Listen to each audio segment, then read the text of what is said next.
అండగా నిలిచిన టర్కీ గతంలో భారత్ చేసిన సాయాన్ని మర్చిపోయింది. టర్కీలో భూకంపం సమయంలో ఆపరేషన్ దోస్తును ప్రారంభించి అనేక మంది ప్రాణాల్ని రక్షించింది. 150 మంది కంటే ఎన్డీఆర్ఎఫ్ సిబ్బందిని పంపింది. 99 మంది వైద్య బృందాన్ని పంపి 30 పడకల ఆసుపత్రులను ఏర్పాటు చేసింది. 4000 మందికి పైగా వైద్య సేవలను అందించింది. 140 టన్నులకు పైగా సహాయక సామాగ్రిని అందించింది. 7 ఫ్లైట్లలో సాయాన్ని పంపింది. ఇవన్నీ మరిచిన టర్కీ పాక్కు సాయం చేస్తూ భారత్ వ్యతిరేకతను చాటుకుంది.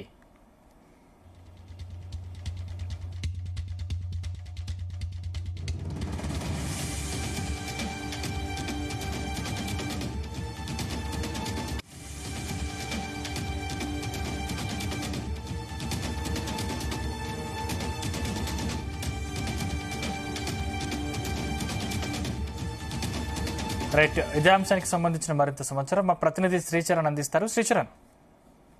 సందీప్, పహల్గామ్ ఉగ్రదాడి తర్వాత భారతదేశం నుంచి దాడులు ఎదుర్కోవాల్సి వస్తుందని మొదటి నుంచి కూడా పాకిస్తాన్ ఆందోళన చెందుతూ భయభ్రాంతులకు కూడా గురవుతున్న విషయం తెలిసిందే.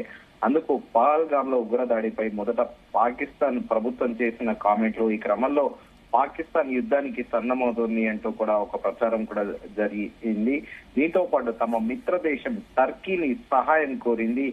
ఓపెన్ సోర్స్ ఇంటెలిజెన్స్ ప్రకారము టర్కీకి చెందిన C-130 మిలిటరీ ట్రాన్స్పోర్ట్ విమానాలు దాదాపు 6 పాకిస్తాన్ ఇస్లామాబాద్ ఎయిర్ బేస్ కి కూడా కొద్ది రోజులు, అంటే ఎప్పుడైతే పహల్గామ్ దాడి 22న జమ్మూలో జరిగిందో అనంతరం కూడా అది జరిగిన 2-3 రోజులకు పాకిస్తాన్ కాస్త భయానకంగా పానిక్ లో వెళ్ళింది.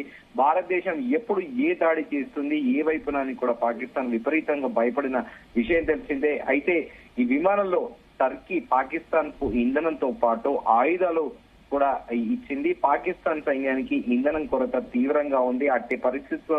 ఇలాంటి పరిస్థితుల్లోనూ పాకిస్తాన్ సైన్యము భారీ యుద్ధాలు లాంటివి చేయడం అసాధ్యము. అయితే మరో విషయం ఏంటంటే పహల్గామ్ ఉగ్రదాడి రోజు పాకిస్తాన్ ప్రధానమంత్రి షెహబాజ్ షరీఫ్ అంకారాలో టర్కీ అధ్యక్షుడు ఎర్డగాన్ తో సమావేశంలో ఉన్నారు. పాకిస్తాన్ లో ఉగ్రవాదానికి మద్దతు ఇచ్చే దేశాలు ప్రపంచంలో కొన్ని దేశాలు ఉన్నాయి. పాకిస్తాన్ కు సహాయం చేసే దేశాలలో కూడా టర్కీ ఒకటి. ఇది ఐక్యరాజ్య సమితితో సహా అంతర్జాతీయ వేదికలపై కాశ్మీర్ వివాదాన్ని ఎప్పుడూ లేవనెత్తుతూ ఉంటుంది టర్కీ. అసలు ఇంతకు ముందు టర్కీ భారతదేశము టర్కీకి ఏం సహాయం చేసిందనే దాన్ని కూడా మనము చర్చించుకోవాలి. ప్రధానంగా టర్కీకి 2023లో ఒక విపత్తు వచ్చింది. ఆ విపత్తు వచ్చినప్పుడు భారతదేశము ఒక ఫ్రెండ్లీగా ఒక ఆపరేషన్ దోస్త్ పేరుతో సహాయ కార్యక్రమం ప్రారంభించింది. వెంటనే ఎన్డీఆర్ఎఫ్ బృందాలను పంపించింది. సహాయ సామాగ్రిని కూడా భారతదేశం పంపించింది. భారతదేశం టర్కీకి చాలా సహాయం చేసింది. కొన్ని ప్రధాన అంశాలు కూడా మనం ప్రస్తావించుకోవాలి. ఆపరేషన్ దోస్త్ అనే పేరిట కూడా ఈ సహాయం భారతదేశం అందించింది. టర్కీలో భూకంపం వచ్చిన వెంటనే భారతదేశం ఆ ఆపరేషన్ దోస్త్ ప్రారంభించింది. ఇది టర్కీకి సహాయం చేయడానికి ఒక కార్యక్రమము. భారత్ వెంటనే నేషనల్ డిజాస్టర్ రిలీఫ్ ఎన్డీఆర్ఎఫ్ బృందాలను టర్కీకి పంపించింది.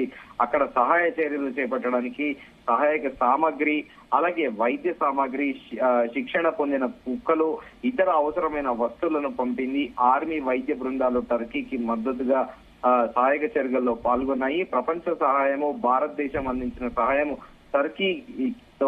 టర్కీకి సిరియా కూడా సహాయం అందించడానికి విస్తరించింది. అయితే భారతీయ అమెరికన్ల సహాయము టర్కీ మరియు సిరియా భూకంప బాధితులకు మద్దతుగా భారతీయులు అమెరికన్లు కూడా పెద్ద ఎత్తున విరాళాలు సేకరించారు. భారతదేశము టర్కీ మధ్య సాంప్రదాయకంగా మంచి సాంస్కృతిక సంబంధాలు ఉన్నాయి. సాంస్కృతిక ప్రదర్శనలు, సినిమా ఎగ్జిబిషన్లు, సెమినార్లు, యూనివర్సిటీ అవుట్ రీచ్ వంటి కార్యక్రమాలు ఎప్పటికప్పుడు కూడా నిర్వహిస్తున్నారు. ఈ సహాయ కార్యక్రమాలన్నింటినీ భారతదేశము టర్కీ మధ్య ఉన్న సంబంధాలను ఒకరినొకరు అర్థం చేసుకునే విధంగా అనేది 2023 ఎప్పుడైతే టర్కీలో భూకంపం వచ్చిందో అప్పటి వరకు ఒకలా ఉంటుంది. భారతదేశం ఎప్పటి నుంచి కూడా ప్రధాని నరేంద్ర మోదీ పలు వేదికలపైన కూడా చాలా క్లియర్ గా చెప్పారు, ప్రపంచం అంతా మన కుటుంబమే, మనందరి ఒక వసుదైక కుటుంబం అంటూ కూడా ప్రధాని చెబుతున్నారు. టర్కీకి చేసిన సహాయానికి టర్కీ ఇండియాకి ఎంత పెద్ద వెన్నుపోటు పొడిచిందో మనం చాలా క్లియర్ గా ఇప్పుడు చూస్తున్నాము. ఇండియా పాకిస్తాన్ స్టాండ్ ఆఫ్ లో దాదాపు 150 పైగా ఎన్డీఆర్ఎఫ్ సిబ్బందిని పంపించింది. 99 మంది గల మెడికల్ టీమ్ ని, అలాగే 30 పడగల గల బెడ్ గల హాస్పిటల్ ఇన్స్టంట్ గా కూడా నిర్మించింది. దాదాపు మోర్ దెన్ 4000 పైగా పేషెంట్స్ ని 24/7 ట్రీట్ చేసింది. 140 టన్నుల రిలీఫ్ సప్లైస్ కూడా చేసింది.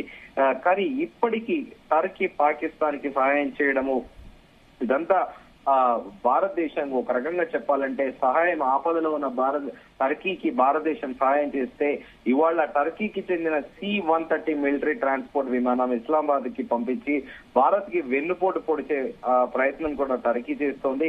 సో టర్కీ మొదటి నుంచి కూడా కాశ్మీర్ లో ఎప్పుడైతే ఆర్టికల్ 370 రద్దు చేశారో వాళ్ళ అంతర్జాతీయ వేదికలపైన కూడా పాకిస్తాన్ కి మద్దతు ఇస్తూ టర్కీ పదే కూడా భారతదేశాన్ని కార్నర్ చేయాలని కూడా చూసింది.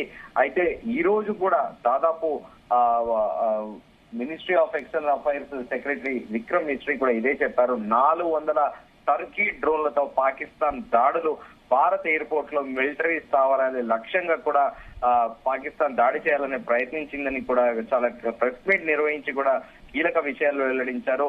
భారత సరిహద్దు రాష్ట్రాలను లక్ష్యంగా చేసుకుని పాకిస్తాన్ వందలాది డ్రోన్ల దాడులకు తెగబట్టినట్లు కూడా తెలిపారు. దాడుల సమయంలో ఎయిర్ స్పేస్ ని మూసివేయకుండా పాకిస్తాన్ కుట్రలు తెరలేపిందని కూడా పేర్కొన్నారు. అయితే ప్రతి దాడుల సమయంలో పౌర విమానాలకు ఎలాంటి ప్రమాదం లేకుండా భారత సైన్యం సంయమనం పాటించినట్లు కూడా స్పష్టం చేశారు. భారత్ లోని కీలక స్థావరాలను, ప్రాంతాలను లక్ష్యంగా చేసుకుని పాకిస్తాన్ చేసిన డ్రోన్ల క్షిపణి దాడులకు సంబంధించి కేంద్ర ప్రభుత్వం కూడా పూర్తి స్థాయిలో వివరాలు వెల్లడించింది. సరిహద్దు రాష్ట్రాలైన జమ్మూ కాశ్మీర్, పంజాబ్, హర్యానా, గుజరాత్ డ్రోన్లపై దాడులకు తెగబడినట్లు కూడా తెలిపింది. పాకిస్తాన్ దాడుల గురించి విదేశాంగ మంత్రిత్వ శాఖ, రక్షణ శాఖలతో కలిసి మీడియా సమావేశం నిర్వహించి అన్ని వివరాలు తెలిపిన విషయం తెలిసిందే. భారత గగనతలంలో పాకిస్తాన్ యుద్ధ విమానాలు, డ్రోన్లు వచ్చాయని, అవన్నీ టర్కీకి చెందిన సోంగర్ డ్రోన్స్ గా కూడా గుర్తించామని కూడా కల్నల్ సోఫియా ఖురేషితో పాటు విదేశాంగ కార్యదర్శి విక్రమ్ మిస్రీ కూడా తెలిపారు. దాదాపు 300 నుంచి 400 డ్రోన్లతో పాకిస్తాన్ దాడులు చేసిందని, ఇదే సమయంలో ఎల్ఓసి వెంబడి పాకిస్తాన్ నాన్ స్టాప్ గా దాడులకు తెగబడుతుందని కూడా వివరించారు. ఈ కాల్పుల ప్రతీకారంగా భారత్ చేసిన దాడుల్లో పాకిస్తాన్ సైన్యానికి కూడా తీవ్రంగా నష్టంగా జరిగినట్టు తెలిపింది. భారత్ లోని 36 చోట్ల దాడులు చేసేందుకు ఈ టర్కీకి చెందిన 400 డ్రోన్లు పాకిస్తాన్ ప్రయోగించేందుకు ప్రయత్నించినట్లు కూడా తెలిపారు. అయితే ఈ డ్రోన్లని ఎక్కడికక్కడ భారత్ డిఫెన్స్ వ్యవస్థ కుప్పకూల్చినట్లు కూడా తెలిపారు. సో టర్కీకి అంత క్రైసిస్ లో ఉన్నప్పుడు భారతదేశము అంత సహాయం చేస్తే టర్కీ మాత్రము యథావిధిగా మరోసారి కూడా తన వక్ర బుద్ధిని చాటుకుంది. సో ఈ నేపథ్యంలో ఇటు పహల్గామ్ దాడి సమయంలో Pakistan prime minister Turkey capital అంకారాలో ఉండడం కూడా గమనార్హము. దీన్ని బట్టి చాలా క్లియర్ గా తెలిసిపోతుంది టర్కీ కూడా ఒక మత సాందసవాద దేశము. టర్కీ కూడా పాకిస్తాన్ ని అంటే టెర్రరిస్టులని ఎంకరేజ్ చేసే దేశానికి మద్దతుగా నిలబడుతుందనేది కూడా దీన్ని బట్టి చాలా క్లియర్ గా అర్థమైపోతుంది. సో టర్కీకి భారత్ చేసిన సహాయము కనీస కృతజ్ఞత కాదు కదా, కనీసము ఒక కర్టసీ కాల్, ఒక దాన్ని విఘ్నత అనేది కూడా లేకుండా టర్కీ ప్రవర్తించడం ఇప్పుడు సర్వత్రా చర్చనీయాంశంగా మారింది. డ్రోన్లే కాకుండా ఇటు ఇంధనంతో పాటు అలాగే ఈ మిలిటరీకి జెట్ ఫైటర్స్ ని కూడా C-30 జెట్ ఫైటర్స్ ఇవ్వడం కూడా ఇప్పుడు సర్వత్రా చర్చనీయాంశంగా మారింది.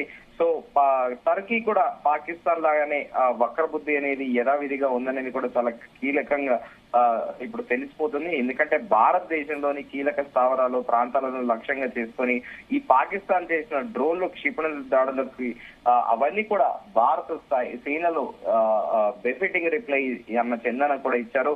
కానీ ఆశ్చర్యకరంగా టర్కీ ఏమనుకుందంటే పాకిస్తాన్ కి తాను బ్యాక్ ఎండ్ చేస్తున్న సపోర్టు ఇండియా గుర్తించదు అనుకున్నది. కానీ ఎప్పుడైతే ఈ భారతదేశము బెఫిటింగ్ రిప్లై ఇచ్చిందో అప్పుడు కూడా అక్కడక్కడ కూలిపోయిన చోట ఈ టర్కీ డ్రోన్లు బయటపడడంతో టర్కీ ఇప్పుడు కాస్త తెల్లమోహం వేసుకోవాల్సిన పరిస్థితి ఏర్పడింది. 2023లో అసలు ప్రపంచంలో యూజువల్ గా టర్కీ అప్పటికి 2019లో ఆగస్టు 5వ తేదీన ఎప్పుడైతే జమ్మూ కాశ్మీర్ లో ఆర్టికల్ 370 భారత ప్రభుత్వం ఎత్తేసిందో అప్పుడు కూడా యునైటెడ్ సెక్యూరిటీ కౌన్సిల్ లో, యునైటెడ్ నేషన్స్ లో పదే కూడా కాశ్మీర్ విషయంలో టర్కీ కలుగజేసుకుంది. కానీ అయినా కూడా 2023లో టర్కీలో భూకంపం వచ్చినప్పుడు భారతదేశం అదేది పట్టించుకోకుండా టర్కీకి అండగా నిలిచి సహాయం చేసింది. కానీ టర్కీ మాత్రము దాన్ని ఏమంటారంటే వక్ర బుద్ధి కుక్క బుద్ధి అన్న విధంగానే ఈ పదాలు మనం వాడకూడదు. కానీ టర్కీ చేస్తుంది మాత్రం ఇప్పుడు పాకిస్తాన్ కి ఇండైరెక్ట్ గా సపోర్ట్ చేయడం అనేది ఇప్పుడు గమనార్హము. సో దీనిపైన ఖచ్చితంగా అంటే టర్కీకి ఖచ్చితంగా గతంలో కూడా 2019లో ఎప్పుడైతే బాలాకోట్ లో ఎయిర్ స్ట్రైక్స్ జరిగాయో అప్పుడు Bharat air force wing commander Abhinandan Varthaman Pakistan లో పారాచూట్ తోని ఎజెక్ట్ అయి పాకిస్తాన్ లో పొరపాటున చిక్కుకుపోవడము, అప్పుడు పాకిస్తాన్ ఆర్మీ చీఫ్ బాజ్వా ఇటు టర్కీతో పాటు చైనా, దుబాయ్ ఈ అన్ని 3 దేశాలు తిరిగి సహాయం అర్థించారు. అప్పుడు టర్కీకి కూడా బాజ్వా వెళ్లి టర్కీకి శాటిలైట్ స్పేస్ ప్రోగ్రామ్ అనేది ఉంది. ఆ శాటిలైట్ లింక్ ద్వారా భారత్ బార్డర్ లో ఏం చేస్తుంది, భారత్ ఏం యాక్టివిటీలు చేస్తుంది తనకు కావాలని అడగడము, అప్పుడు అమెరికా రష్యా ఇద్దరు కలిసి టర్కీకి వార్నింగ్ ఇవ్వడము, దీంట్లో అస్సలు కలగజేసుకోవద్దు ఈ విషయంలో అని రెండు అంటే సూపర్ మెస్సీ పవర్లు అంటారు రష్యా ఉన్న అమెరికా. సో ఈ రెండో వార్న్ చేయడంతో అప్పుడు టర్కీ కాస్త వెనక్కి తగ్గింది. సో లేదంటే ఖచ్చితంగా అప్పుడు టర్కీ ఇప్పుడు ఏ విధంగా హెల్ప్ చేస్తుందో అప్పుడు కూడా ఖచ్చితంగా సహాయం చేసే పరిస్థితులు ఉన్నాయి. ఎందుకంటే అప్పటికే S-400 అనే ఎయిర్ డిఫెన్స్ సిస్టమ్ అనేది రష్యా దగ్గర టర్కీ కూడా కొనుగోలు చేసింది. రష్యా అయితే అప్పుడు డైరెక్ట్ గా టర్కీకి వార్నింగ్ ఇచ్చింది. దీంట్లో ఇండియా పాకిస్తాన్ కాన్ఫ్లిక్ట్ లో టర్కీ ఇన్వాల్వ్మెంట్ అయితే రష్యా నుండి S-400 ని లాక్ చేస్తానని కూడా బెదిరించింది. సో టర్కీకి అప్పుడు ఆప్షన్ లేక పాకిస్తాన్ కి సహాయం నిరాకరించింది. సో అప్పుడు ఆర్మీ చీఫ్ బాజ్వా ఏ దిక్కు లేక మళ్ళీ తిరిగి పాకిస్తాన్ కు వచ్చాడు. సో ఇలా టర్కీ మొదటి నుంచి కూడా భారతదేశం చేస్తున్న సహాయం కానీ భారతదేశం పట్ల ఎప్పుడు కూడా ఒక ఫ్రెండ్లీగా ఒక ఫ్రెండ్షిప్ కల్టివేషన్ అనేది ఆలోచించకుండా భారతదేశాన్ని ఎప్పుడు కార్నర్ చేయాలి, భారతదేశాన్ని ఎప్పుడు ఏ విధంగా ఇరుకున పెట్టాలనేది కూడా టర్కీ చూస్తుంది. ఎందుకంటే ఆశ్చర్యపడాల్సిన అవసరం లేదు. ఎందుకంటే టర్కీ పాకిస్తాన్ ఒకే నాణ్యానికి చెందిన రెండు వైపులా ఒకే సిమిలర్ గా కూడా సిమిలర్ మెంటాలిటీస్ అనేది కూడా చాలా క్లియర్ గా అర్థమైపోతుంది. ఎందుకంటే ఈ కాశ్మీర్ లో ఎప్పుడైతే ఏప్రిల్ 22న పహల్గామ్ దాడి తర్వాత భారత్ చేపట్టిన ఆపరేషన్ సింధూర్ ను ఖండిస్తూ టర్కీయే దీంతో పాటు అజర్బైజాన్ రిపబ్లిక్ కూడా ఇమ్మీడియట్ గా ప్రకటనలు చేశాయి. పాకిస్తాన్ కి వారితో సంఘీభావం తర్వాత సోషల్ మీడియాలో ఆగ్రహం వ్యక్తమైందని ఆగ్రహించి భారతీయులు రెండు దేశాలను బహిష్కరించాలని కూడా పిలుపునిచ్చారు. సో దీన్ని బట్టి టర్కీ యొక్క వక్ర బుద్ధి అనేది చాలా స్పష్టంగా కనిపిస్తుంది. Sandeep, thank you Sricharan.